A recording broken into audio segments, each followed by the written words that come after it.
Assalamualaikum warahmatullahi wabarakatuh. Kita buka dengan baca basmalah. Bismillahirrahmanirrahim. Eh, Rekan-rekan mahasiswa sekalian, terima kasih. Kita ketemu lagi dalam program kuliah kita. Saat ini kita akan bahas tentang pasar ya.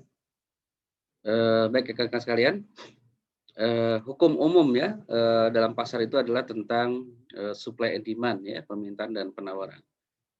Nah, ini jika Alfred Mahasal ya dalam prinsip ekonomi itu merumuskan bahwa jika permintaan tinggi, maka penawaran rendah. Ya, jika permintaan tinggi dan penawaran rendah, maka harga tinggi dan sebaliknya. Jika penawarannya tinggi, permintaan rendah, maka harga pasti rendah. Ini adalah hukum umum ya, permintaan dan penawaran. Hukum tersebut juga berlaku pada berbagai macam pasar, kira-kira begitu ya, marketplace, institutional market, market mechanism. Bagaimana dengan Islam? Diriwayatkan oleh Anas bahwa beliau mengatakan harga pernah mendadak naik pada masa Rasulullah SAW. Para sahabat mengatakan, wahai Rasulullah, tentukan harga untuk kita. Beliau menjawab, Allah itu sesungguhnya adalah penentu harga, penahan dan pencurah, serta pemberi rezeki. Aku mengharapkan dapat menemui Tuhanku, di mana salah seorang di antara kalian tidak menuntutku karena kezaliman dalam hal darah dan harta. Itulah kira-kira begitu ya. Jadi kira-kira Rasulullah membiarkan ya kira-kira harga itu ditentukan oleh pasar. Ciri-ciri pasar dan tradisi Islam menurut Ibnu Khaldun itu ada beberapa. Yang pertama adalah pasar adalah milik umum, ia adalah milik umat. Tidak ada seorang pribadi pun berhak mengklaim satu tempat di pasar sebagai milik pribadinya, bahkan walaupun ia sanggup membayarnya. Ini kurang apa namanya agak berat juga ini ya. Orang berhak untuk masuk dan keluar dari pasar dengan bebas untuk membuka dagangannya, namun ketika ia sudah selesai menjual semua dagangannya, ia harus membiarkan orang lain menggunakan tempat tersebut. Setiap orang membuka dagangannya tanpa membayar kepada siapapun. Jika seorang telah selesai, orang lain dapat menggantikannya. Kemudian ada hisbah, ya, institusi dalam Islam yang peran utamanya adalah sebagai mengatur, pengawas, pengelola, dan pengendali pasar. Jadi kurang lebih menggambarkan kondisi pasar dalam Islam itu adalah dia orang bebas melakukan keluar masuk dari pasar. Kemudian juga ada hisbah ya, ada petugas ya yang melakukan pengawasan ya, pengelolaan dan pengendalian pasar. Definisi pasar sendiri ya, ada beberapa nih menurut Kotler dan Armstrong. Pasar merupakan seperangkat pembeli aktual dan potensial dari sebuah produk dan jasa. Ukuran dari pasar tergantung dari jumlah orang yang menunjukkan kebutuhannya. Stanton mendefinisikan pasar sebagai tempat untuk tujuan merencanakan, menentukan, mempromosikan, dan mendistribusikan barang. Ya. Dan beliau mengedepankan tentang kepuasan pembeli. Ya. Asosiasi Pemasaran Amerika Serikat ya, juga menyatakan bahwa pasar merupakan suatu tempat pelaksanaan kegiatan usaha perdagangan yang kemudian diarahkan secara khusus untuk barang dan jasa dari produsen ke konsumen. Menurut ilmu ekonomi, pasar adalah bertemunya permintaan dan penawaran, ya, untuk suatu barang dan jasa yang diperjualbelikan. Jadi pertemuan permintaan dan penawaran. Karena bertemuannya permintaan dan penawaran, maka cakupan pengertian pasar menjadi lebih luas ya dengan pengertian pasar sehari-hari yang hanya menunjukkan tempat saja, ya. Jadi bisa ya sekarang ya yang dikenal sebagai the world is flat ya. Bahwa tidak ada batas antara marketer dan customer, dunia menjadi tak terkembali dengan perkembangan IT. Jadi semua orang bisa berinteraksi tanpa batas di dunia maya. Jadi pasar sekarang sudah berkembang, tidak hanya menunjukkan tempat, tapi juga yang penting ada permintaan dan penawaran, kayak begitu ya. Ya kita sering lihat kan, Bukalapak, kemudian Alibaba ya, orang bisa beli ya dari bahkan perdagangan luar negeri ya. Kita beli barang di luar negeri, nggak perlu kemana-mana ya, cukup dari rumah itu bisa kita lakukan.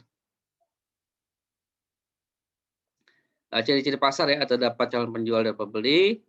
terdapat jasa atau barang yang hendak diperjualbelikan, terdapat proses permintaan serta penawaran, terdapat interaksi ya secara langsung maupun tidak langsung. Ya.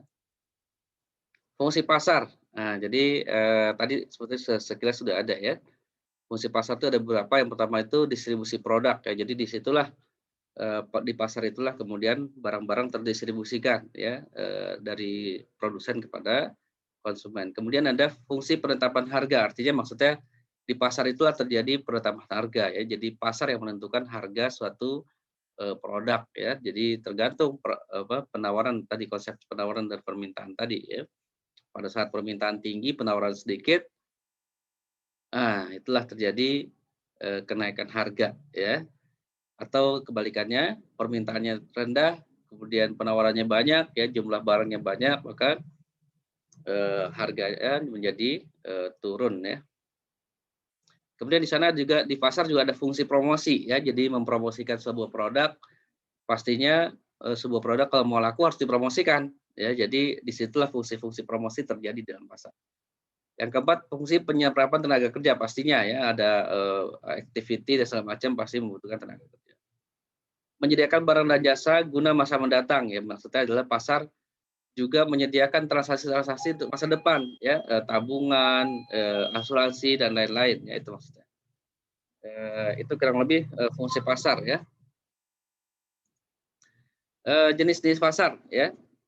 Jenis pasar macam-macam nih. Berdasarkan wilayah pemasaran ya, ada pasar daerah, lokal, nasional, internasional. Ya walaupun sekarang sudah tidak ada batasan ya. Orang bisa kemana-mana ya dari wilayah ya, wilayah pemasarannya. Tapi disitulah kemudian terjadi apa namanya, kekhasannya masing-masing ya, pastinya ya. Misalkan di pasar internasional pastinya kita apa namanya, berhubungan dengan orang yang tidak kita kenal ya. Semakin luas pastinya semakin kita tidak kenal.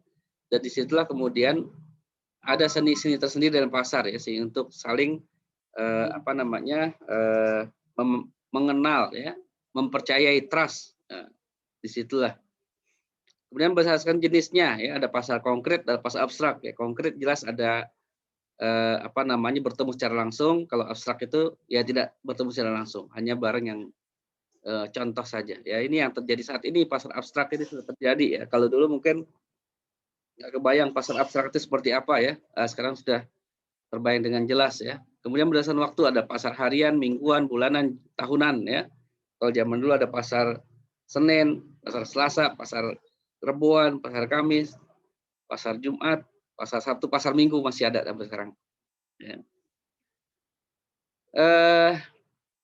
Berdasarkan bentuknya ya, ada pasar persaingan sempurna dan pasar persaingan tidak sempurna. Apa itu? Pasar persaingan sempurna adalah suatu bentuk interaksi antara permintaan dan penawaran yang ditandai oleh sejumlah produsen dan produk yang sangat banyak dan hampir tidak terbatas. Pasar perdagangan tidak sempurna adalah pasar yang jumlah penjual dan pembelinya tidak sebanding atau tidak seimbang, sehingga terjadilah sesuatu di sana ya. Apa itu? Nah ini pasar persaingan sempurna ya. Ciri-cirinya adalah terdapat banyak sekali penjual dan pembeli ya. Produk-produknya homogen, sama persis ya. Cenderung sama ya, bebas keluar masuk pasar, penjual dan pembeli mengetahui kondisi pasar secara sempurna.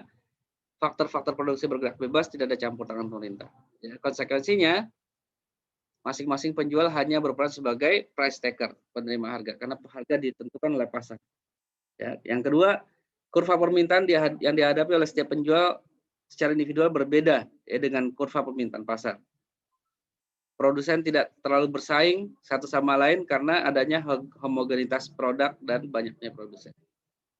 Barang yang ditawarkan, ya penjual akan laku berapapun jumlahnya tanpa mengalami penurunan harga. Ini pasar persaingan sempurna ya. Yang kedua adalah ya, naik kebaikannya ya, kelebihannya pada pasar persaingan sempurna tidak tampak kegiatan saling bersaing antar penjual. Ini agak sulit nih ya. Jadi penjual tidak mungkin mengadakan persaingan harga dengan maksud merebut pasar karena harga pasar adalah suatu harus diterima oleh masing-masing produsen.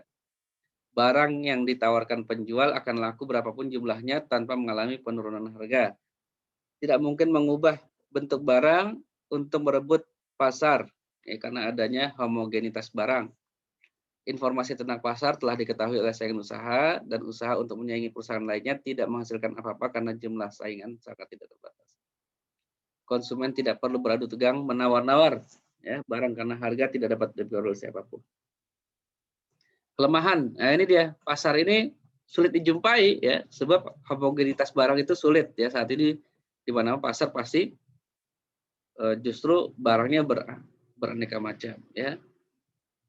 Harga tidak dapat ditawar-tawar lagi ya. Nah, ini, ya. Kemudian juga adanya kemajuan ilmu pengetahuan teknologi menyebabkan kemajuan dalam kualitas dan kualitas sehingga memaksa adanya persaingan ya antar produsen. Keuntungan maksimum diperoleh oleh pedagang sudah dapat prediksi. Pasar gelap dapat muncul sewaktu-waktu. Justru saking sempurnanya orang mencari ya jalan lain ya. Nah, ini deh ya pasar persaingan sempurna ini memang sulit dijumpai saat ini apalagi ya. Jadi itulah. Pasar persaingan tidak sempurna ya. Pasar persaingan tidak sempurna adalah pasar yang jual penjual dan pembeli tidak sebanding. Ada beberapa macam. Yang pertama adalah pasar monopoli.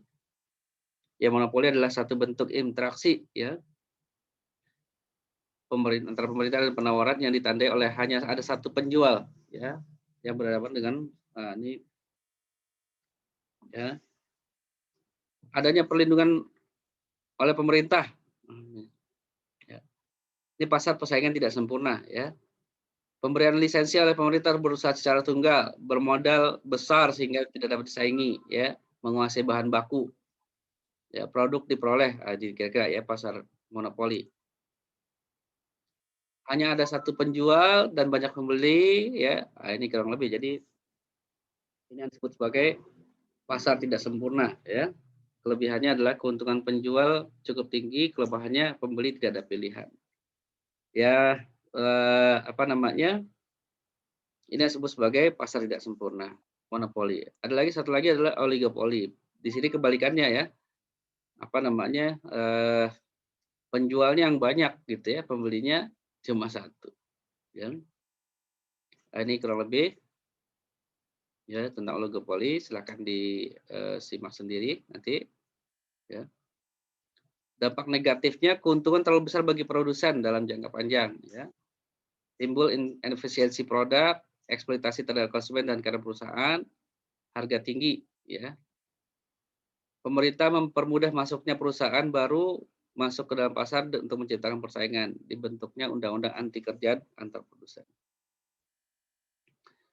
Baik, itu tentang pasar ya, rekan-rekan sekalian. Sekarang kita bicara tentang demografi.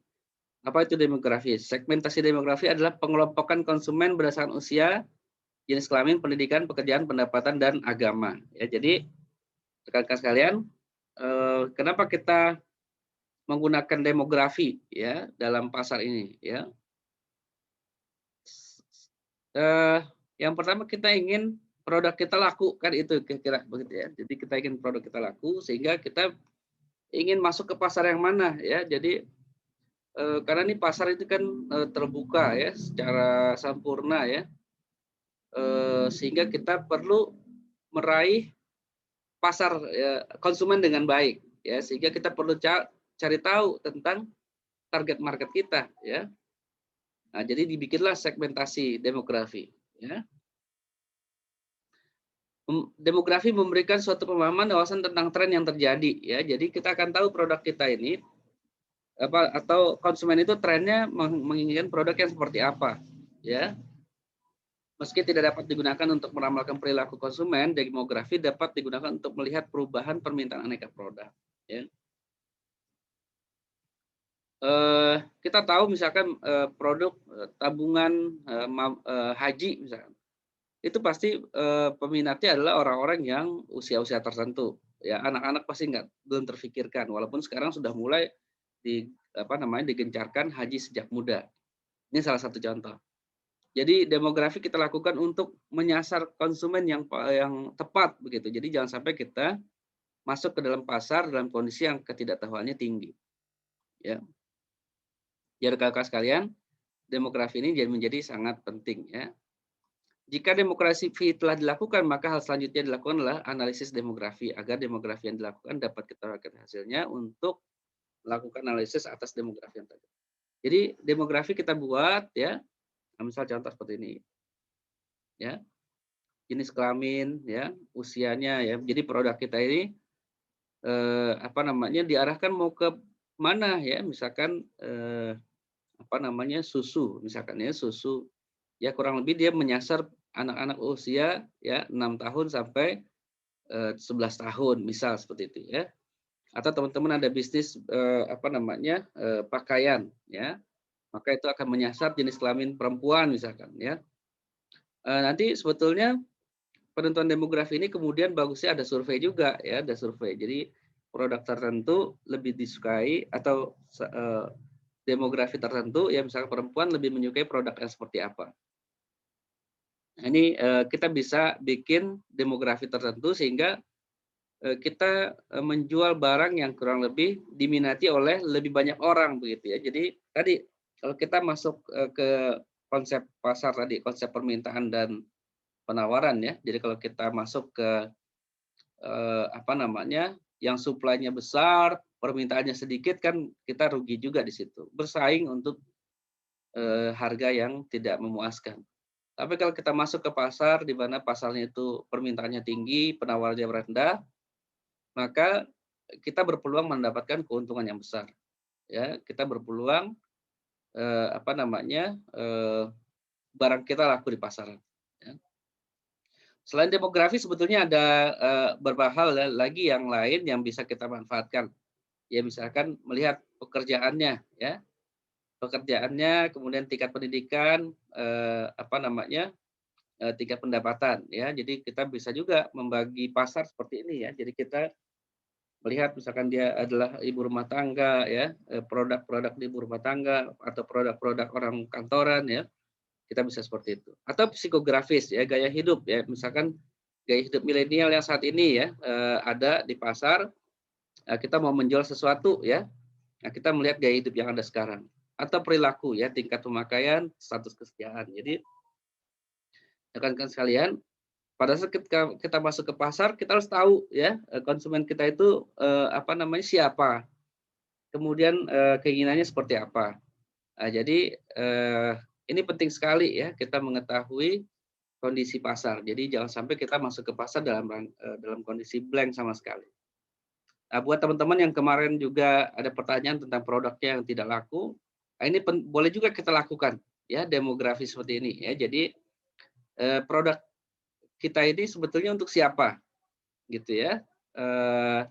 Kemudian kita survei pasar yang selama ini kita sasar siapa. Jangan-jangan ada gap ya, tidak pas ya antara produk kita dengan pasar yang ada. Nah, kira-kira begitu ya. Jadi dan ini banyak ya bisa kita manfaatkan. Memang kalau kita mau menguasai pasar, memang kita butuh data yang lebih banyak ya. Itu makanya sekarang kalau teman-teman main Facebook ya, itu kan data kita ada di situ semua tuh ya. Kita klik apa ya, perilaku kita seperti apa. Ya kalau kita misalkan mengklik sebuah video atau sebuah barang lagi cari di Google ya, itu tiba-tiba di Facebook kita juga keluar itu penawarannya gitu tiba-tiba ya. Jadi kita lagi cari mobil misalkan tiba-tiba di di Facebook kita keluar penawaran tentang mobil, atau kita lagi cari asuransi tiba-tiba ada penawaran asuransi. Itu proses demografi sebetulnya itu ya, proses demografi, analisis data yang dilakukan secara sistem ya, secara sistem. Dan itu terjadi dalam hitungan detik ya, dalam hitungan detik. Jadi dilakukan proses analisa, kemudian apa namanya sistem langsung mengirimkan penawaran ya kepada kita selaku konsumen. Nah, itu bisa kita lakukan untuk produk-produk yang offline pastinya. Tapi memang saat ini pasar yang terbesar adalah sebetulnya pasar online ya. Jadi rekan-rekan sekalian, luar biasa kalau kita masuk ke pasar online ya, Bukalapak dan lain-lain itu. Nah, itu apa namanya? Barangnya juga beraneka ragam. Mungkin ada barang yang sama tapi penjualnya berbeda. Ya banyak sekali penjual. Atau penjualnya sebetulnya itu-itu aja ya, ya bisa aja, bisa aja. Tapi kita nggak tahu ya. Yang penting buat konsumen barangnya ada, nyampe dengan baik, harganya terjangkau. Jadi rekan-rekan sekalian, ke depan pasar memang tidak bisa kita pungkiri, pasar online ini lebih banyak nanti akan kita temukan, apalagi dalam kondisi pandemi ini ya. Makanya demografi menjadi penting ya untuk kita kuasai ya sebelum kita menjual suatu produk. Nah, ini Porter sempat menyampaikan tentang analisis ya apa namanya kekuatan ya. Ada 5 unsur yang harus kita perhatikan dalam apa namanya memasarkan sebuah produk ya. Yang pertama rivalry ya, persaingan ya antar kompetitor ya. Itu harus kita perhatikan ya. Jadi bagaimana kompetitor kita? Jadi kita perlu mengenali kompetitor kita siapa. Jadi produk ini banyak nggak kompetitornya? Gitu kira-kira ya. Semakin banyak kompetitornya, semakin berat kerja keras kita ya untuk memasarkan sebuah produk. Jadi rekan-rekan sekalian, pada saat kita memasarkan sebuah produk, harus kita lihat siapa kompetitor kita. Ya kalau kompetitor kita kuat ya repot juga kalau kita hadapi secara langsung. Ya. Tapi kalau kompetitor kita tidak terlalu kuat, maka kita bisa berani melawan kompetitor itu. Ya, jadi Kang Kasialan ini kira-kira apa namanya analisis kekuatan pertama ya kompetitornya. Bisa juga kompetitor ini ternyata dia hanya bermain di wilayah tertentu. Misalkan sebuah produk ya misalkan sabun ya itu ada sabun-sabun yang secara nasional ditawarkan lewat TV dan segala macam berarti kan dia adalah produk nasional.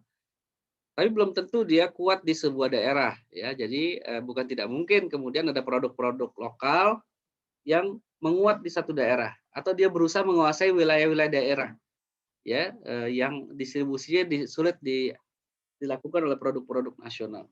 Nah, itu kurang lebih kira-kira untuk menghindari kompetitor ya. Atau ada perusahaan-perusahaan besar ya yang dia nggak mau bermain dengan pesaing-pesaing yang besar. Dalam kasus contoh perbankan misalkan ya, ada banyak sebetulnya koperasi-koperasi yang asetnya sudah sama kayak bank, ya, tapi dia nggak mau jadi bank. Kenapa? Karena kalau dia naik kelas menjadi bank, maka pesaingnya jauh lebih besar. Dia masuk ke samudra yang luas. Ya, dia bisa tenggelam di situ atau dia bisa dihancurkan oleh ombak. Tapi dia ingin tetap di koperasi. Kenapa? Kalau di koperasi dia yang paling besar, ya, dia yang bisa menghancurkan pesaing-pesaingnya justru. Ya, jadi itulah kurang lebih apa namanya pemahaman kita tentang pasar ya. Untuk masuk pasar itu kompetitor yang terus kita perhatikan. Tapi yang mengherankan justru di beberapa tempat ya, misalkan di Glodok gitu, ada banyak toko ya, semuanya menjual apa barang elektronik ya, dan masing-masing laku gitu, dan mereka nggak khawatir. Nah, kita nggak tahu sebetulnya apa yang terjadi di belakang itu ya, kita nggak tahu. Apakah ternyata pemiliknya sama ya, ownernya sama ya, atau mungkin ada kesepakatan ya tentang harga ya, ada semacam apa namanya kesepakatan harga ya, kita nggak tahu ya. Dan memang kita memasuki era yang seperti itu ya, barang yang sama dijual oleh beberapa orang. Siapa yang mendapatkan sumber harga yang lebih baik, dia akan jadi pemenangnya, biasanya begitu. Ya. Nah, itu deh. Yang pertama yang harus kita perhatikan pada saat kita memasuki pasar adalah kompetitornya harus kita cek dulu ya. Yang kedua adalah threat of new entrants ya, yang atas ya. Apa namanya? Ancaman terhadap apa namanya? Pendatang baru ya. Jadi kita harus cek dulu produk kita ini kira-kira apa namanya mudah ditiru nggak sama orang gitu, ya? Bakal masuk nggak kompetitor baru gitu ya? Apakah masuknya mudah atau tidak nih, atau sulit misalkan? Atau misalkan barang-barang yang memang mudah diproduksi di rumah tangga ya, pastinya new entrance-nya lebih banyak dibandingin dengan produk-produk yang memang harus dihasilkan oleh pabrik. Ya, jadi itu yang kita perlu perhatikan ya, ancaman dari pengusaha yang akan baru masuk ya. Nah biasanya di pasar yang ada ya, di pasar yang ada tuh kita biasanya bikin komunitas bisnis ya, komunitas pengusaha iklan, ya, komunitas pengusaha susu dan lain-lain. Sehingga di situ bikin ketentuan ya, siapapun yang masuk ke wilayah ini dia harus mendapatkan izin ini segala macam. Itu salah satu caranya ya untuk menghalangi masuknya orang baru. Ya, tapi itu terjadi kalau masing-masing pengusaha yang sama itu membuat sebuah komunitas ya, dan biasa diakui oleh pemerintah ya, misalkan. Dan juga itu biasa kita kenal di ada di Kadin ya, Kamar Dagang dan Industri. Itu ada tuh ya, komunitas pengusaha konstruksi, komunitas pengusaha yang lain-lain ya. Itu kurang lebih. Kemudian yang kedua ada yang bawah ya, the trade of substitute product and service. Ada nggak kemungkinan produk kita ini digantikan oleh produk atau layanan yang lainnya? Nah, gitu kayak ya. Kalau dulu misalkan ojek pangkalan ya, ojek pangkalan tersubstitusi itu tergantikan oleh ojek online ya, bisnis yang berbeda ya. Ya sebenarnya tergantikan ya, tergantikan. Penjual nasi uduk ya sekarang udah tergantikan dengan GoFood, GrabFood ya, nasi uduk online ya. Jadi memang ini ancaman ya, ancaman. Makanya kita perlu juga perhatikan ya pada saat kita masuk ke sebuah pasar. Kemudian yang ketiga, yang keempat adalah bargaining power of supplier. Jadi kita juga perlu perhatikan kalau kita masuk ke pasar, supplier kita gimana nih? Dia bisa macam-macam nggak sama kita gitu. Misalkan mempengaruhi harga nggak, tiba-tiba kita lagi buka pasar yang luas, kemudian banyak konsumer, tiba-tiba supplier naikin harga, kita tuh pasti kira-kira gimana itu ya. Jadi bisa jadi konsumen meninggalkan kita ya, padahal kita udah banyak bikin deal ya. Atau kedua yang lainnya, yang kelima adalah bargaining of power of buyers. Jadi bargaining power of buyers ya. Jadi ternyata bargain power buyernya lebih tinggi ya, dia menentukan harga lah kayak gitu. Nah ini 5 hal ya, yang hal analisis kekuatan Porter yang bisa kita gunakan untuk bisnis kita ya. Jadi silakan teman-teman sekalian menggunakan ini untuk menganalisis ya peluang kita untuk masuk pasar tertentu. Nah, sekarang kita masuk ke tren perubahan pasar ya. Ya pastinya sekarang ini kondisinya luar biasa ya. Kita masuk di era 4.0, kita masuk di era pandemi ya, pastinya terjadi perubahan pasar. Jadi rekan-rekan sekalian, banyak mungkin kalau kita coba searching di Google atau searching ya, industri-industri yang akan bertahan di masa pandemi, di masa depan, itu teman-teman bisa lihat di situ ya. Sehingga sekarang bisa dikatakan pasar terjadi perubahan besar ya. Yang pertama ya, berhubungan dengan data dan algoritma ya, berarti memang saat ini pasar itu berkaitan dengan data dan algoritma pastinya. Sehingga ke depan itu pasti yang dibutuhkan adalah data, jasa riset ya, olahan data, pengolahan data dan lain-lain. Jadi ini juga bisa menjadi tren bisnis di masa depan ya, penyedia jasa untuk pengolahan data ya, untuk riset. Jadi rekan-rekan sekalian, ini juga bisa menjadi persiapan kita dari sekarang ya. Dari sekarang, walaupun teman-teman misalkan belajarnya tidak belajar tentang data, tentang matematika secara detail, ada baiknya teman-teman mengambil kursus-kursus singkat ya, atau belajar secara singkat, bisa autodidak ataupun melalui lembaga-lembaga tertentu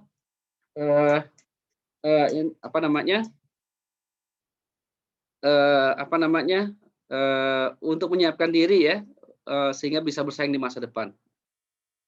Yang kedua berhubungan dengan peningkatan kualitas hidup ya, ini, fisik, psikis, emosional ya. Saat ini dibutuhkan industri kesehatan, eee, apa namanya, konsultasi psikologi alat kesehatan itu yang, saat ini dibutuhkan ya, dan cenderung meningkat ya, justru ya, cenderung meningkat justru. Eee, apa namanya, kemudian yang ekologi ya, berhubungan dengan peningkatan kualitas pemeliharaan ya, hewan, pemeliharaan hewan segala macam itu justru saat ini permintaannya meningkat ya. Jadi teman-teman sekalian kita bisa menyesuaikan diri dengan tren perubahan pasar ini. Berhubungan dengan kehidupan sehari-hari ya, sandang pangan ya. Ini, meningkat ya. Bahkan ini, yang terbaru ya, Indonesia memiliki 44 juta pemain game e-sport ya, game-game online ya. Ini luar biasa ya, perubahan pasarnya sekarang. Kalau kemarin tuh saya masih lihat ya, pasar yang masih masih bagus itu saat ini rokok. Kenapa? Di era pandemi rokok orang nggak berhenti ya. Ya tetap jalan, rokok itu seperti kebutuhan pokok, melebihi kebutuhan pokok ya. Jadi rokok itu menjadi yang tertinggi. Tapi ada satu yang sebentar lagi nyalip ini, yaitu game ya. Karena orang banyak di rumah, anak-anak semua main game semua. Ya ternyata nggak cuma anak-anak juga, orang tua juga main game.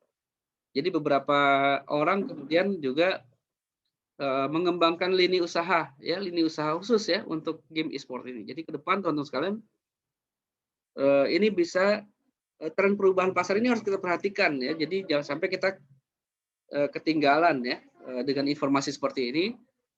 Kalau kita bisa ambil kesempatan dari sekarang, kita bisa menyiapkan diri, teman-teman bisa, menguasai pasar di masa depan. Kira-kira begitu ya. Jadi, silakan, apa namanya, mengikuti perubahan pasar. Bagaimana isu pemasaran produk dan jasa bank syariah? Nah itu. Ini juga pasti terkena pengaruhnya. Pertama perubahan behavior ya, behavior, ada, saat ini orang sudah ke bank itu udah males ya, bukan males sih, mungkin ya karena pandemi ya kan. Kemudian juga orang, eee, bank juga melarang ya masuk banyak-banyak, jadi kita ngantri di depan. Kan males kita ya, lama-lama terjadilah perubahan, udah males ke bank lagi ya, jadi kita pakai online aja lah ya. Jadi, sekarang itu terjadi perubahan behavior. Bahkan sekarang kalau kita ke mall, parkiran itu nggak mau lagi dia pakai uang cash, ya, mintanya pakai kartu, ya. Jadi peningkatan, apa namanya, penggunaan kartu, ya, e-money, ya. Nah, ini jadi ada perubahan behavior saat ini, ya, yang, terbentuk di masyarakat, ya. Dia nggak keluar, jadi kemudian bisnis online, ya, juga mempengaruhi. GoFood ya, dia bisa pakai berbagai macam, metode pembayaran, ya. Online platform juga naik, semuanya banyak sekali online platform ya. Ini terjadi perubahan behavior. Jadi sehingga apa yang terjadi di, produk jasa dan bank syariah ini harus mengalami perubahan juga ke depan ya. Jadi kalau dulu kita menjelaskan produk dan jasa itu pakai brosur, sekarang udah nggak bisa lagi. Ya udah nggak bisa lagi, dia harus melakukan perubahan perbankan syariah. Jadi teman-teman sekalian nanti, jika teman-teman juga nanti masuk di bank syariah, ya teman-teman harus siap melakukan pemasaran ya melalui media-media online. Ya, bahkan sekarang kita sudah mulai lihat beberapa bank ya, menggunakan Instagram dan lain-lain ya untuk pemasaran. Tapi memang yang disuruh bukan banknya tapi ya, karyawannya ya. Kemudian akselerasi layanan digital banking, luar biasa sekarang digital banking ya, itu juga, apa namanya, terjadi perubahan ya. Semakin banyak bank-bank yang, berubah ya ke layanan digital. Bahkan sekarang buka rekening nggak perlu datang ke bank ya, cukup dari handphone, dari rumah ya. Nah ini juga terjadi perubahan. Nah ini bagaimana, dengan bank-bank yang IT-nya nggak kuat ya, ya lama-lama kalah, ya lama-lama rontok dia. Ya mau tidak mau dia harus melakukan perubahan, ya dalam pemasaran produk. Ya. Kemudian persaingan dengan fintech, ya bank syariah sekarang sudah mulai ada pesaingnya nih yang disebut sebagai substitusi tadi, ya. Ya bukan bank lagi, ya, tapi substitusinya bank yaitu fintech. Dengan menawarkan hal-hal yang lebih mudah, ya. Bayangkan sekarang orang pinjam duit itu nggak perlu datang lagi ke bank ya, cukup pakai KTP. Nggak perlu lagi BI checking ya, nggak tahu tuh gimana caranya ya. Kalau di bank itu kan harus ada BI checking-nya. Terus kan nggak ada BI checking-nya, ya. Saya udah tanya-tanya sama orang-orang fintech itu kenapa kok berani dia nggak pakai BI checking, ya. Yang penting orang itu udah pernah berbank berarti dia udah pernah di BI checking, Pak. Bahasanya begitu ya. Ngapain kita yang lakukan? Jadi orang bank aja yang melakukan itu. Nah, jadi BI checking apa namanya kondisi seperti ini mengharuskan bank kemudian lebih kreatif nanti ke depannya. Bayangkan sekarang pinjaman melalui online itu peningkatannya sangat luar biasa ya, luar biasa. Nah, jadi teman-teman sekalian, inilah kurang lebih isu pemasaran produk jasa bank syariah ya saat ini. Dan saya rasa bukan hanya bank ya, tapi juga asuransi syariah.